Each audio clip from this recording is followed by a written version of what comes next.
کسی کا چرتر اگر تمہارے لیے اسوہ حسنہ ہے یعنی رول ماڈل ہے، وہ کس کا کردار ہے؟ وہ کس کی ذات ہے؟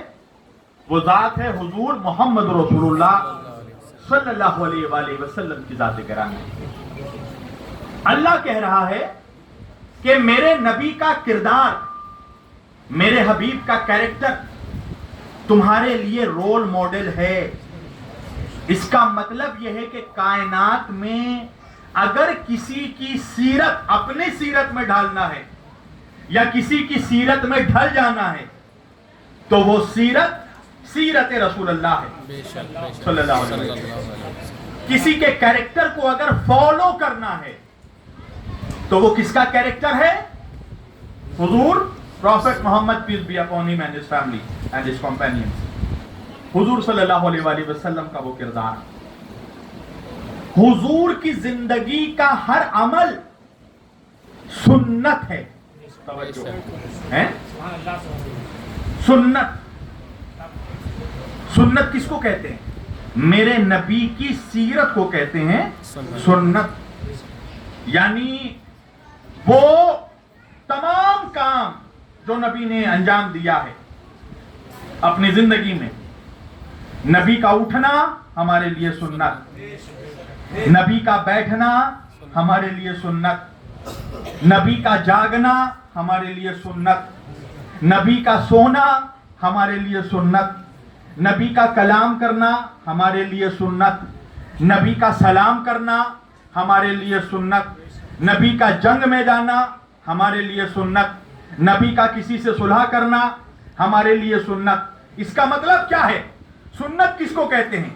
یعنی کہ جیسے نبی کھڑے ہوتے تھے ہمیں ویسے کھڑے ہونا ہے، جیسے رسول بیٹھتے تھے، آقا بیٹھتے تھے، ویسے ہمیں بیٹھنا ہے، اس کو سنت کہتے ہیں۔ جیسے نبی کھاتے تھے ویسے کھانا سنت ہے، جیسے نبی پیتے تھے ویسے پانی پینا سنت ہے، جیسے نبی کلام کرتے تھے ویسے کلام کرنا سنت ہے، جیسے نبی سلام کرتے تھے ویسے سلام کرنا سنت ہے، جیسے نبی صلح فرماتے تھے ویسے صلح کرنا سنت ہے، جیسے نبی جنگ میں جاتے تھے اس سے جنگ کرنا سنت ہے۔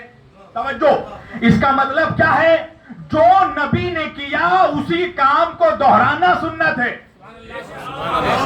اس کا مطلب یہ ہے کہ نبی جیسے کھڑے ہو ویسے کھڑے ہونا ہے، نبی جیسے بیٹھے ویسے بیٹھنا ہے، نبی جیسے جاگے ویسے جاگنا ہے، نبی جیسے سوئے ویسے سونا ہے۔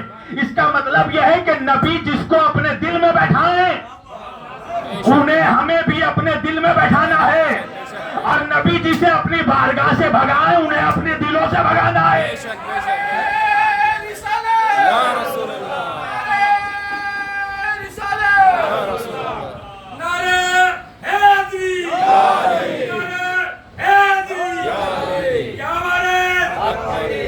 ہمیں ہر اس شخص سے محبت کرنا ہے جس سے آقا محبت کرتے ہیں، اور ہر اس فرد سے ہمیں نفرت کرنا ہے جس سے آقا نفرت کرتے تھے۔ توجہ، جس گلی سے میرے آقا مڑ گئے ہمیں مڑ کر نہیں دیکھنا، جس گلی سے میرے آقا گزر گئے اس کے خاک کو چومنا ہمارے لیے سنت ہے، عقیدت ہے۔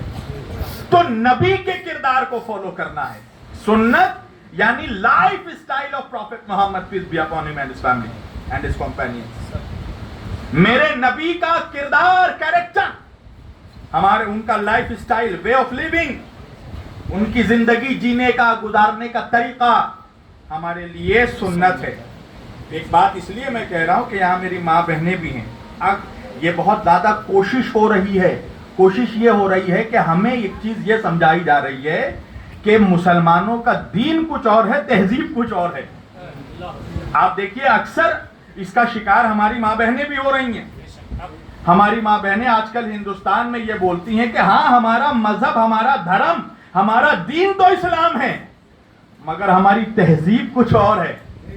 میں نام نہیں لوں گا، توجہ، آپ لوگ دیکھ رہے ہوں گے میڈیا میں، نہیں، ہمارا دین بھی اسلام ہے اور ہماری تہذیب بھی اسلامی ہے۔ توجہ، اگر کلچر اسلامک نہ ہوتا تو اللہ کہتا ہی نہیں کہ میرے نبی کی سیرت کو فالو کرو، میرے نبی کے کردار کو فالو کرو۔ آپ بتائیں بھائی، ابھی یہاں پر آئے ہیں، اگر ہم چاہتے تو ہم شرٹ پینٹ میں بھی آ سکتے تھے، کچھ حرام تو نہیں ہے پہننا، مگر ہم آئے ہیں ابا قبا امامہ میں۔ کیوں؟ کہ اس لیے کہ یہی لباس رسول پہنتے تھے۔ توجہ۔ تو اب سنت یہ ہے کہ جو بھی صاحب ممبر پر جائے تو ویسا ہی لباس پہنے جیسے رسول اللہ پہنتے تھے۔ بات سمجھ میں آ رہی؟ یعنی کہ ان کا پہننا، اوڑھنا، چلنا پھرنا، جاگنا، سونا، کھانا، بیٹھنا، اٹھنا، سب کچھ ہمارے لیے سنت ہے۔ توجہ کیجئے گا۔ اب ایک سوال یہ پیدا ہوتا ہے کہ کیا آیا یہ سنت کوئی لمیٹڈ ٹائم کے لیے تھا؟ یعنی کوئی خاص وقت کے لیے فقط سنت تھا کہ بس اتنے وقت کے اتنے سال تک لوگ فالو کریں، اس کے بعد کے لوگ نہیں کر سکتے؟ ایسا کچھ تھا کہ بھائی نبی کے زمانے میں ہی ان کا کردار سیرت تھا اور نبی کے پردہ فرما جانے کے بعد اب قیامت تک ان کا کردار سیرت نہیں؟ ایسا کچھ ہے؟ نہیں۔ قرآن نے کوئی ٹائم، کوئی باؤنڈری، کوئی لمیٹیشن نہیں بتائی ہے۔ توجہ، جوانوں سے میری گزارش ہے، یہاں دیکھو بیٹا، تم موبائل میں جس کو بھی دیکھ رہے ہو اس سے خوبصورت میں ہوں، تھوڑا میری طرف توجہ، تھوڑے دیر کے لیے 1 گھنٹہ ذرا فوکس کے ساتھ اگر بیٹھ جائیں آپ اس مجلسوں میں، محفلوں میں، تو بہت کچھ لے کر جائیں۔ میں جانتا ہوں زمانہ بہت تیز رفتاری سے دوڑ رہا ہے۔ توجہ، میرے نبی کا کردار صرف نبی کی حیات طیبہ تک اسوہ حسنہ نہیں تھا، رول ماڈل نہیں تھا، بلکہ تا قیام قیامت تک جو بھی کائنات انسانی میں انسان پیدا ہوگا اس پر واجب ہے کہ رسول کی سیرت کو اپنائے۔ توجہ، میرے نبی کی سنت کو اپنائے۔ تو اب سوال، ایک کوسچن یہ پیدا ہوتا ہے کہ بھائی نبی کی زندگی میں جب تک حضور بظاہر موجود تھے تب تک تو ان کو فالو کرنا آسان تھا، مگر سوال یہ ہے کہ میرے نبی کے پردہ فرما جانے کے بعد سن 11 ہجری سے لے کر آج تک اور تا قیام قیامت تک اب ہم نبی کی سنت کیسے معلوم کریں گے؟ اس لیے کہ آنکھوں کے سامنے تو آقا موجود ہیں، نگاہوں کے سامنے تو موجود نہیں ہے، تو اب قیامت تک مسلمان کہاں سے سیرت لے؟ کیونکہ قرآن تو کہہ رہا قیامت تک اسوہ حسنہ ہے، رول ماڈل ہے میرے نبی کی سیرت۔ تو پھر نبی کے بعد ہم نبی کی سیرت کہاں سے لیں گے؟ تو سنو مسلمانوں، قیامت تک نبی کی سنت، نبی کی سیرت، نبی کا کردار، نبی کی حیات طیبہ، نبی کا وے آف لیونگ، نبی کا لائف اسٹائل معلوم کرنے کے ہمارے پاس صرف 3 ریسورس ہیں۔ How many resources? Only 3۔ میری ماں بہنوں سے گزارش ہے ذرا خاموشی سے بیٹھ جائیں۔ دیکھیے یہ ولیوں کی بارگاہ ہے، ایسے ہی بارگاہوں میں تو معجزے ہوتے ہیں۔ اگر 10 عورت ایک ساتھ خاموشی سے بیٹھ جائے تو یہ معجزے سے کم نہیں ہے۔ بھائی ایسے بارگاہوں میں تو ہونا چاہیے معجزہ۔ تھوڑا سائلنٹلی بیٹھ جاؤ، اس کے بعد پھر ساس بہو کی کہانی سناتے رہنا گھر جا کے۔ یہاں ذرا 1 گھنٹے فوکس کر لو، ہو سکتا ہے تمہارے لائف میں بھی کچھ چینجز آ جائے۔ توجہ، کیونکہ بات جو کر رہا ہوں بہت امپورٹنٹ ہے۔ مجھے معلوم ہے آج کے یوتھ کے پاس اتنا ٹائم کہ وہ دن بھر بیٹھ کر تفسیر قرآن پڑھے، حدیث پڑھے، بخاری پڑھے، ترمذی پڑھے، تو یہی وہ ٹائم ہوتا ہے 1 گھنٹے میں تمہیں سب کچھ پڑھا دیتا ہے۔ یہ ہمارے پسینے نہیں بہتے، خون جگر بہتا ہے۔ 1 گھنٹے کی تقریر کے پیچھے ایک خطیب کی کم از کم 1 مہینے کی محنت ہوتی ہے، اور وہ تمہیں پیش کر رہا ہوں، سننا 1 گھنٹے بس۔ توجہ، تو اب میرے نبی کے بعد میرے نبی کی سنت، سیرت ہم کیسے معلوم کریں؟ تو نبی کی سیرت معلوم کرنے کے مسلمانوں کے پاس صرف 3 ریسورسز ہیں، صرف 3 ذرائع ہیں۔ پہلا ذریعہ، توجہ، پہلا ریسورس نبی کی سیرت معلوم کرنے کا، اصحاب۔ دیکھو میں پہلا ریسورس بتا رہا ہوں، صحابہ کرام رضوان اللہ تعالی اجمعین۔ توجہ، نبی کے صحابہ، باوفا صحابہ جو آخری سانس تک نبی کے وفادار رہے، نبی کے اصحاب کے ذریعہ ہم نبی کی سیرت معلوم کریں، نبی کی سنت معلوم کریں، طریقہ زندگی کا پتہ لگائیں۔ دوسرا ریسورس کیا ہے میرے نبی کا لائف سٹائل، نبی کی سیرت معلوم کرنے کا؟ دوسرا ریسورس ہے ازواج، ازواج مطہرات، امہات المومنین، نبی کی بیویاں۔ نبی کی ازواج کے ذریعہ ہم نبی کا لائف سٹائل، نبی کی سیرت، نبی کی سنت، نبی کی زندگی معلوم کریں۔ اور تیسرا ریسورس جو ہے نبی کی سیرت اور سنت معلوم کرنے کا، وہ تیسرا ریسورس ہے اہل بیت کا، family, household of prophet Muhammad peace be upon him and his family, نبی کے گھر والے، نبی کے اہل البیت، نبی کی اولاد، نبی کے ڈسینڈنٹس، نبی کی ذریت، نبی کے اہل بیت، یہ تیسرے ریسورس ہیں۔ اہل بیت نبی کی سیرت معلوم کرنے کے تیسرے ریسورس ہیں۔ پہلا ریسورس کون ہے؟ اصحاب، صحابہ کے ذریعہ نبی کی سنت معلوم کرو۔ دوسرا ریسورس ازواج، نبی کی بیویوں کے ذریعہ نبی کی سنت معلوم کرو۔ تیسرا ریسورس ہے اہل بیت، نبی کے اہل بیت کے ذریعہ نبی کی سنت معلوم کرو۔ مگر کویشچن یہ سوال یہ پیدا ہوتا ہے مسلمانوں کہ کیا یہ تینوں ریسورس برابر ہیں؟ Are they equal? کیا یہ تینوں ریسورس ذرائع برابر ہیں؟ اصحاب، ازواج، اہل بیت، یہ تینوں ریسورس برابر ہیں؟ نہیں، نو، ناٹ ایٹ آل۔ کیوں برابر کیوں نہیں ہے؟ وجہ یہ ہے کہ اگر ہم اصحاب سے نبی کی سیرت معلوم کریں گے تو اصحاب کے ذریعہ ہم نبی کے گھر کے باہر کی سیرت تو معلوم کر سکتے ہیں، گھر کے اندر کی نہیں۔ توجہ کیجیے گا، بہت امپورٹنٹ پوائنٹس رکھ رہا ہوں۔ اصحاب نبی کے میدان کی سیرت تو بتا سکتے ہیں، مکان کی سیرت نہیں بتا سکتے، گھر کے اندر نہیں جا سکتے، غیر محرم ہیں۔ تو گھر کے باہر کی زندگی تو اصحاب بتائیں گے، گھر کے اندر کی نہیں۔ اچھا، ازواج کے ذریعہ اگر ہم نبی کی سیرت معلوم کریں، سنت، تب بھی ہم کو کمپلیٹ سنت معلوم نہیں ہوگی۔ کیوں؟ اس لیے کہ ازواج گھر کے اندر کی سنت تو بتائیں گی، باہر کی نہیں۔ مکان کی سیرت تو بتائیں گی، میدان کی نہیں۔ تو پتا چلا اگر صحابہ سے سنت معلوم کریں گے تو آدھی سنت تو ملے گی، آدھی نہیں۔ مکان کی سیرت ملے، میدان کی سیرت ملے گی، مکان کی نہیں۔ ازواج سے اگر سنت لیں گے تو گھر کے اندر کی سنت معلوم ہوگی، باہر کی نہیں۔ آدھی سیرت معلوم ہوگی، آدھی نہیں۔ تو کیا کوئی ایسا ریسورس بھی ہے جو نبی کی کمپلیٹ سیرت بتائے؟ تو وہ سیرت ہے اہل بیت کی، جو مکان کی بھی سیرت بتائیں گے، میدان کی بھی سیرت بتائیں گے۔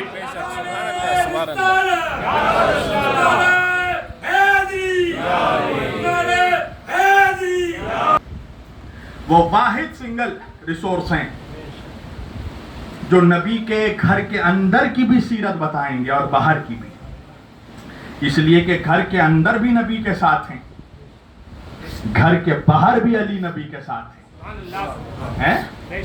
اچھا، صحابہ کے ذریعہ اگر ہم سیرت معلوم کریں گے تو صحابہ میدان کی بھی سیرت اتنی ہی بتا پائیں گے جتنے سال وہ نبی کے ساتھ رہے ہوں گے۔ بات سمجھ میں آ رہی ہے میں کیا بول رہا ہوں؟ جیسے حضرت ابو ہریرہ یہ ایمان کب لائے ہیں؟ 7 ہجری کے بعد، جنگ خیبر کے بعد ایمان لائے ہیں، اور میرے نبی نے پردہ کیا ہے 11 ہجری، یعنی کہ ٹوٹل اگر آپ نکالیے گا کل ملا کر تو 3.5 سال رہے ہیں صرف حضرت ابو ہریرہ۔ کتنے سال رہے نبی کے ساتھ؟ اونلی 3.5 ایئر، 3.5 سال نبی کے ساتھ رہے۔ تو اگر حضرت ابو ہریرہ سے ہم سیرت معلوم کریں سنت، تو کیا کمپلیٹ سیرت معلوم ہوگی؟ نہیں نا، وہ صرف 3.5 سال کی ہی بتا پائیں گے، کیونکہ اتنی ہی پیریڈ نبی کے ساتھ رہے۔ اور میرے نبی کی ٹوٹل ظاہری عمر کتنی تھی؟ 63، یعنی اگر حضرت ابو ہریرہ سے سیرت لیں گے تو 3 ایئرز کی سیرت ملے گی، 60 ایئرز کی نہیں۔ توجہ کیجئے میں جو بول رہا ہوں۔ اچھا، اگر ازواج کے ذریعہ بھی ہم نبی کی سیرت معلوم کریں گے تو نبی کی ہر بیوی اتنی ہی سیرت بتائے گی مکان کے اندر کی جتنے سال وہ نبی کی زوجیت میں رہی ہو۔ آپ سمجھ رہے ہیں میں کیا بول رہا ہوں؟ 25 ایئرس آف ایج، جب میرے نبی کا 25 سال کی جب نبی کی عمر تھی تو نبی کی شادی حضرت خدیجۃ الکبریٰ سے ہوئی۔ مسلمانوں کی پہلی اماں جان کون ہے؟ ام المومنین حضرت سیدہ خدیجۃ الکبریٰ سلام اللہ علیہا. نبی کی زوجیت میں اور کتنے سال رہی یہ؟ 25 ایئرس. اور 25 سال تک، یعنی کہ 25 سال کی عمر میں رسول اللہ کا نکاح ہوا جناب خدیجہ سے، اور 50 سال کی عمر تک میرے نبی نے دوسرا نکاح نہیں کیا. کیا کہنے اس بی بی کا؟ جب تک بی بی خدیجۃ الکبریٰ زندہ رہی، حیات سے رہی، تب تک نبی نے دوسرا نکاح، دوسری شادی نہیں کی.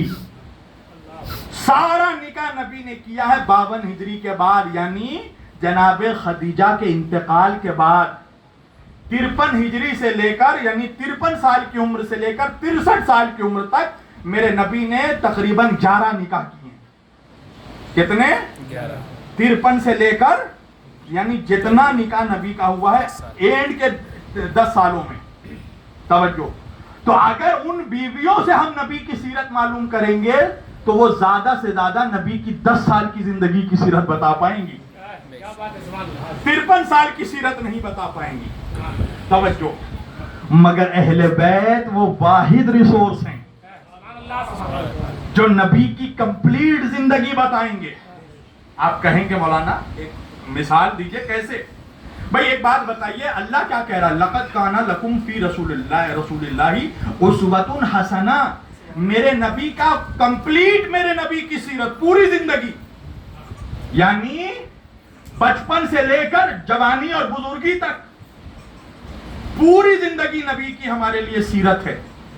اچھا ایک بات بتائیے، نبی نے اعلان رسالت کب کیا؟ 40 سال کی عمر میں نا. مسلمان کب ہوئے مسلمان؟ 40 سال کے بعد. جب نبی 40 ایئرس کے ہو گئے، اعلان کیا، بھئی اسی کے بعد تو صحابہ نے کلمہ پڑھا نا، تبھی تو مسلمان ہوئے نا. مگر سوال یہ ہے کہ 40 سال تک نبی کیا تھے یہ کون بتائے گا؟ بھئی 40 سال کی عمر میں نبی نے اعلان رسالت کیا، پھر سب مسلمان ہوئے، اور اس کے بعد نبی 23 سال تک دنیا میں بظاہر رہے. 63 سال کی عمر میں انتقال ہوا میرے آقا کا. تو اس کا مطلب یہ ہے کہ تمام صحابہ سے 1,26,000 companions of Prophet Muhammad صلی اللہ علیہ وسلم، اگر تقریباً 1,26,000 صحابہ سے، تمام صحابہ سے بھی اگر ہم سیرت معلوم کریں گے نبی کی، تو وہ بھی نبی کی زندگی کے آخری 23 سال کی سیرت تو بتا پائیں گے، پہلے کے 40 سال کی سیرت نہیں بتائیں گے. تو اب سوال یہ ہے کہ پہلے 40 سال تک نبی کی سیرت کون بتائے گا؟ اس لیے کہ 40 سالوں میں تو راوی کا باپ بھی مسلمان نہیں ہوا تھا. تو پتا چلا کہ اگر 40 سال کی سیرت معلوم کرنی پڑے گی تو کسی اور کے باپ کے پاس نہیں، علی کے بابا کے پاس آنا پڑے گا. سبحان اللہ سبحان اللہ. مولا علی کے بابا کے پاس آنا پڑے گا. بے شک. افسوس کا مقام یہ ہے کہ مسلمانوں کو نبی کا سرما تو یاد ہے، مگر آنکھوں میں جو سرما لگاتا تھا وہ نہیں یاد ہے. نبی کا کنگا کرنا تو یاد ہے، نبی کے بال کون سنوارتا تھا یہ یاد نہیں. نبی کا کھانا تو یاد ہے، مگر بچپن میں نبی کو نوالا بنا کر کھلاتا کون تھا یہ یاد نہیں. سبحان اللہ سبحان اللہ. اس ذات کا نام ہے ابو طالب. بے شک بے شک. اور افسوس ہے مسلمانوں کی منحوسیت پر کہ علی کے بوس میں اسی ذات کو کافر کہہ دیا. بوڑھا طوطا پڑھے کلمہ تو مسلمان ہو جائے، اور وہ مسلمان بھی نہیں کلمے کو پہلا جس نے. ہے نا بھائی، عجیب و غریب بات ہے. اچھا لوگ دیکھیے باپ کے ایمان پر بحث کرتے ہیں مگر بیٹے کے کلمے پہ کوئی بحث نہیں کرتا. کوئی بھی مسلمان مجھے دکھائیے جس نے کبھی بحث کیا ہو کہ علی نے بھی کلمہ پڑھا کہ نہیں. کوئی نہیں بحث کرتا. مگر علی کے بابا نے کلمہ پڑھا یا نہیں، حضرت ابو طالب نے کلمہ یا پڑھا یا نہیں، یہ اس پہ مولوی بحث کرتا ہے. میں نے کہا رے بیٹے بھائی، باپ کے ایمان پر بحث کرتا ہے، بیٹے کے کلمے پہ بحث کیوں نہیں کرتا ہے؟ تو مولوی کہنے لگا رے علی کے کلمے پہ کون بحث کرے، علی تو خود کلمے کی گود میں پلا ہے، اللہ جانے آپ کہاں ہے. بھائی عجیب بھی ہے نا، مولوی کی سوچ بھی عجیب ہے. جو کلمے کی گود میں پلا ہو اس پہ بحث نہیں ہوتی، اور کلمہ جس کے گود میں پلا ہو. سبحان اللہ سبحان اللہ.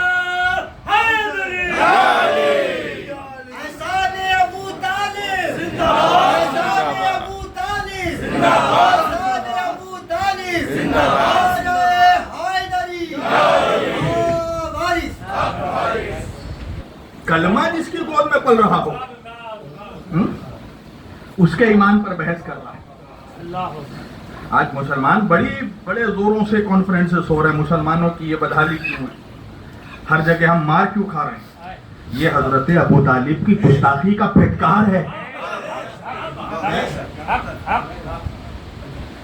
یزید کے باپ پہ اگر کوئی کچھ کہہ دے تو بہت بوال ہو جائے,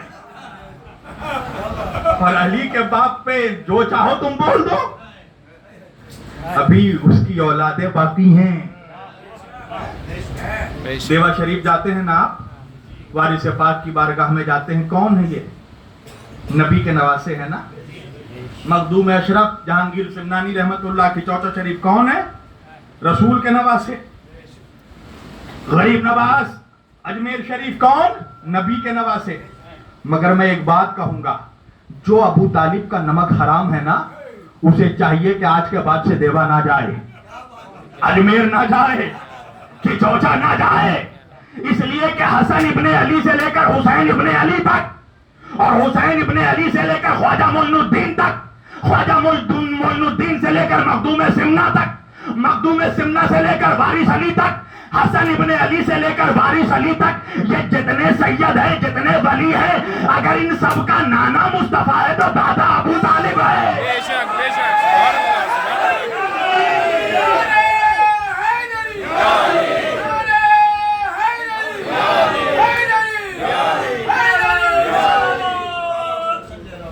سبحان اللہ ان سب کے نانا اگر رسول اللہ ہے تو دادا حضرت ابو طالب. تمہیں مولوی نے ایک ہی کیپسول کھلایا ہے, سکے کا ایک ہی سائیڈ دکھایا ہے کہ کربلا میں نبی کا لہو بہ رہا تھا. یہ کون بتائے گا منحوس کہ ابو طالب کا خون بہ رہا تھا؟ حسین فقط رسول کا نواسا نہیں ہے, ابو طالب کا پوتا ہے. بے شک بے شک. اس ذات کے بارے میں منحوست پھیلاتا ہے. کیا اچھا یہ بھی عجیب بات ہے کہ سنیت میں بھی ایک عجیب پیترے کھیلے جا رہے ہیں. پہلے سمجھیے اصول اہل سنت کیا ہے, پتا ہے آپ کو؟ اصول اہل سنت میں ایک اصول یہ ہے کہ اگر کسی کے کفر پر 1000 دلیل ہو اور اس کے ایمان پر فقط ایک دلیل مل جائے تو کفر کی دلیل نہیں, ایمان کی دلیل مانی جائے گی. اور یہ سارے اصول آ کر علی کے معاملے میں چینج ہو جاتے ہیں, علی کے بابا کے معاملے میں چینج ہو جاتے ہیں. کہنے وہ آپ سمجھے نہیں. میں نے کہا آپ ہی سمجھا دیجئے, سنت کے سب سے سمجھدار آدمی تو آپ ہی لوگ ہیں, آپ ہی سمجھا دیئے بھیا. سمجھا کے بانٹ رکھا مسلمانوں کو. کا وہ یہ ہوا تھا کہ آخری وقت جو ہے حضرت ابو طالب بستر پر تھے اور نبی نے جا کر چچا کے کان میں کہا چچا کلمہ پڑھ دیجئے, اور پھر چچا نے بھتیجے کے کان میں کہا بھتیجے میں کلمہ نہیں پڑھوں گا. میں نے کہا مولوی بھی عجیب منحوس ہیں بھائی, چچا نے بھتیجے کے کان میں کہا, بھتیجے نے چچا کے کان میں کہا, مولوی نے کیسے سن لیا؟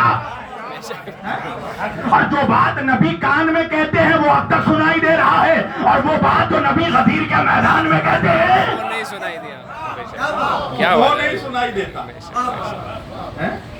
اور روایت لے رہا عبداللہ ابن عباس سے, جن کی کل عمر 2 سال کی تھی جب حضرت ابو طالب کا انتقال ہوا. 2 سال کا بچہ راوی بن گیا. بتائیے, بڑے بڈھے نہیں سن سکے, 2 سال کا بچہ سن رہا تھا. یہ حضرت ابو طالب اور خاندان محمد کی گستاخی ہے جو مسلمانوں پر پھٹکار بن کر برس رہی ہے. حضرت ابو طالب کی توہین ابو طالب نہیں ہے, توہین مصطفیٰ ہے. اور صرف توہین مصطفیٰ نہیں, توہین خدا ہے. ارے وہ اللہ جو موسیٰ جیسے نبی کو بھیجتا ہے تو فرعون کے محل میں بھی ایک مومنہ کا انتظام کر دیتا ہے. کچھ لوگ دلیل دیتے ہیں نا کہ موسیٰ بھی تو فرعون کے محل میں پلے تھے, منحوس فرعون کے محل میں پلے تھے, فرعون کے گود میں نہیں پلے تھے. گود بی بی آسیہ کا تھا, قرآن نے جسے مومنہ کہا. اور ایک لمحے کو فرعون نے چاہا کہ موسیٰ کو اپنے گود میں لے, بچپن میں ہی موسیٰ نے تماچا مارا, اللہ جانے مسلمانوں کی غیرت کو کیا ہو گیا کہ موسیٰ جیسا نبی ایک لمحے کو کافر کے گود میں نہیں رہ سکتا، اور فخر موسیٰ جس کے صدقے میں موسیٰ کو نبوت ملی وہ محمد 40 سالوں تک جس کے گود میں پلے۔ حیدری حسنین کا بابا، مولود کعبہ، کعبے کی زینت، منبر کی زینت، سورج کو نکالے ہم تیرے حوالے، نعرہ حیدری۔ دیکھیے یہ مولا کی ہی مرضی ہے، میں نے سبجیکٹ کہاں سے شروع کیا تھا اور ٹرن کہاں کہاں ہو رہا ہے۔ اب قسم سے میں بیٹھ کر بول رہا ہوں، میں نے سوچا بھی نہیں تھا کہ میں حضرت عمران پر، حضرت ابو طالب پر مجھے بولنا ہے، یہ اشارہ کہیں اور سے ہو رہا ہے۔ توجہ، حضرت ابو طالب، اچھا اگر حضرت ابو طالب کافر تھے نعوذ باللہ تو تمہیں معلوم ہے یہ چیزیں بتائی نہیں جاتی مسلمانوں کو۔ نکاح کرتے ہو نا، نکاح میں مولوی کیا بولتا ہے؟ نکاح ہو من سنتی، نکاح اس لیے کرتے ہیں کہ نبی کی سنت ہے۔ اچھا نکاح کرنا تو نبی کی سنت ہے، نکاح پڑھنا کس کی سنت ہے؟ یہ بھی تو ذرا مولوی سے پوچھا جائے کہ میری جان نکاح کرنا تو سنت ہے، پڑھنا کس کی سنت ہے؟ اور نبی کا پہلا نکاح کس نے پڑھا؟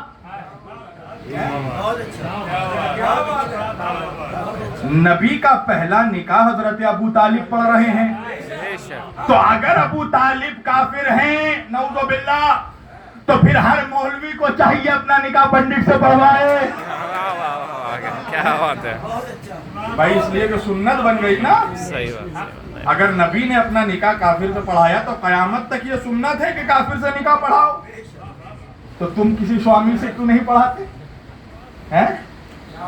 میں ایک مولوی صاحب کے بیٹے کے نکاح میں ایک سوامی کو لے کر پہنچا، کہا مولانا پاگل ہو گئے، میرے بیٹے کا نکاح سوامی پڑھے گا؟ میں نے کہا منوس ہے تو دو کوڑی کا مولوی، تیرے بیٹے کا نکاح کوئی سوامی نہیں پڑھ سکتا، اور جس کا کلمہ پڑھ کر تو مومن ہوا ہے، مسلمان ہوا، اس رسول کا نکاح جس نے پڑھا وہ کافر۔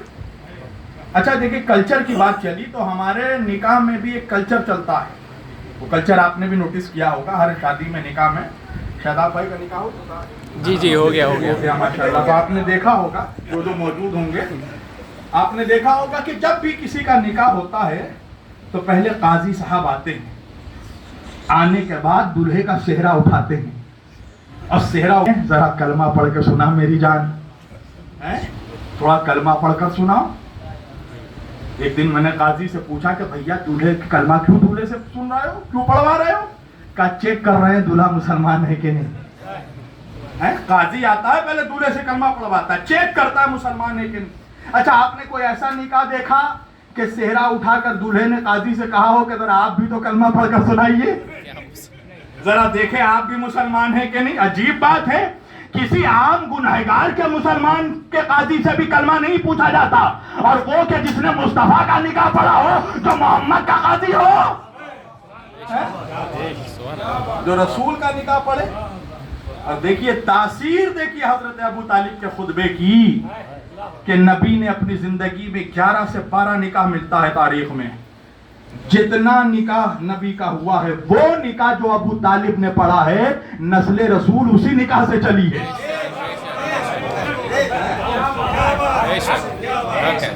بہت سوچنے کی بات ہے کہ فقط وہ نکاح جو خدیجہ سے، جناب ابو طالب نے رسول کا پڑھایا، اسی نکاح سے نسل رسول چلی ہے۔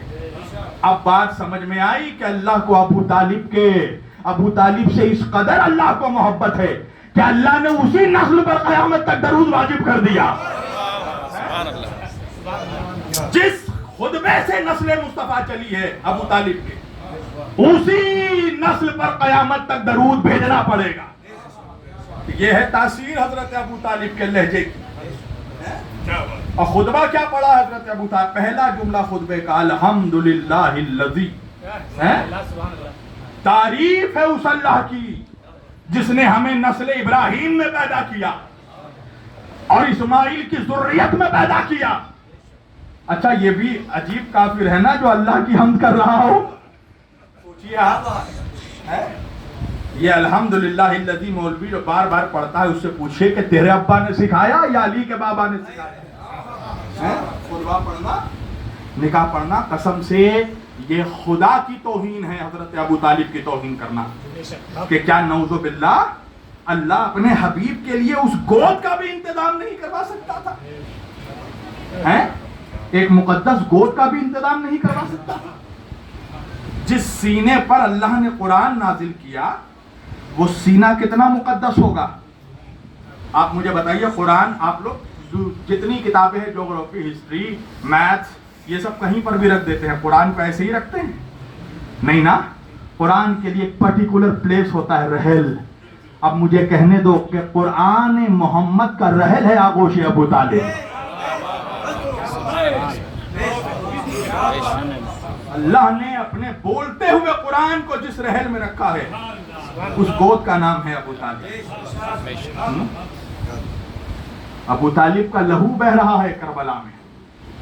ابو طالب نے اپنی نسلیں قربان کر دی ہیں شریعت محمدی کی حفاظت کی خاطر.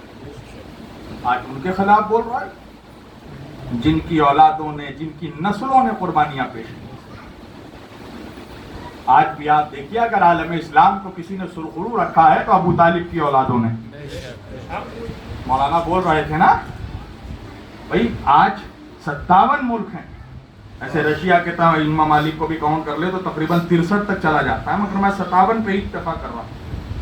57 ملک ہیں، ہم مسلسل غزہ پہ حملہ ہو رہا ہے. سب دیکھ رہے ہیں، لاش کے چتھڑے دیکھ رہے ہیں، تصویریں آ رہی ہیں، بچے مر رہے ہیں. کسی کے منہ میں اتنی زبان نہیں ہے کہ اسرائیل کو کم از کم ڈانٹ کر بھی کہے کہ اسے روک ڈالو. کون اٹھا؟ وہی اٹھا جس کے خلاف مولوی آپ کا غلط تھا. میں کھول کر بول رہا ہوں، سنی لوگ نہیں اٹھے، شیعہ لوگ اٹھے. اس لیے کہ شیعہ سنی کی منحوسیت بھی ہمارے یہاں سے ختم ہونی چاہیے. آپ کو معلوم ہے ایک بھی شیعہ نہیں ہے فلسطین میں مرنے والا. فلسطین پہ جتنے بچے، مسلمان عورتیں مر رہی ہیں، ایک بھی شیعہ نہیں ہے. سب کے سب سنی ہیں. اور سنی بھی کیسے؟ ایکسٹریمسٹ، یعنی سلفی آئیڈیولوجی کے ماننے والے ہیں. توجہ، سلفی طریقے پہ چلنے والے، سلف کو ماننے والے، ایکسٹریم لیول کے سنی. فلسطین میں بچے مر رہے ہیں وہ بھی سنی، عورتیں مر رہی ہیں وہ بھی سنی، مرد شہید ہو رہے ہیں وہ بھی سنی. اور ان سنیوں کی حفاظت کے لیے کوئی ملک اٹھا تو شیعہ ملک. تمام سنی ملک خاموش، سعودی خاموش، قطر خاموش، عمان خاموش، سب خاموش. کوئی بولا تو ایران بولا. کسی نے 500 ڈرون مارا تو ایران نے مارا، 350 میزائل مارا تو ایران مارا. ایران نے مارا. پتا ہے کیوں؟ وجہ یہ ہے کہ جتنی سنی مملکتیں ہیں نا، مملکتیں، ان کا اگر بادشاہوں کا ڈی این اے ٹیسٹ کرو گے تو مجھے تو لگتا ہے کہ پہلی بات تو زیادہ تر کا ڈی این اے یزید سے ملے گا، کسی کا شمر سے، ہرملہ سے، خولی سے ملے گا. زیادہ تر کا ڈی این اے کنفرم ہے بنی امیہ سے ملے گا. توجہ، کسی کا یہودی سے ملے گا، نصرانی سے ملے گا. مگر ایران کے جو سپریم لیڈر ہیں ان کا نام ہے سید علی خامنائی. اگر ان کا ڈی این اے چیک کرو گے تو امام حسین سے ملے گا، مولا علی سے ملے گا، رسول اللہ سے ملے گا، حضرت ابو طالب سے ملے گا. تو تم نے دیکھا آج بھی اگر کسی کا خون بول رہا ہے تو وہ ابو طالب کا خون بول رہا ہے. تم لڑتے رہو، تم لڑتے رہو، تم مرتے رہو ہندوستان پاکستان میں، شیعہ سنی کرتے رہو منحوسوں کی طرح. مگر غازہ کے مسلمان مظلوم سمجھ گئے ہیں کہ اگر کسی میں دم ہے تو وہ صرف شیعہ قوم میں. میں کھول کے بول رہا ہوں، کسی کو میری بات اچھی لگے بری لگے، فیکٹ ہے، حقیقت ہے یار. حقیقت جتنے جلدی مان لو اچھا ہے. مولوی نے تمہیں وہ شوگر کھلایا ہے کہ سب کو شوگر ہو چکا ہے.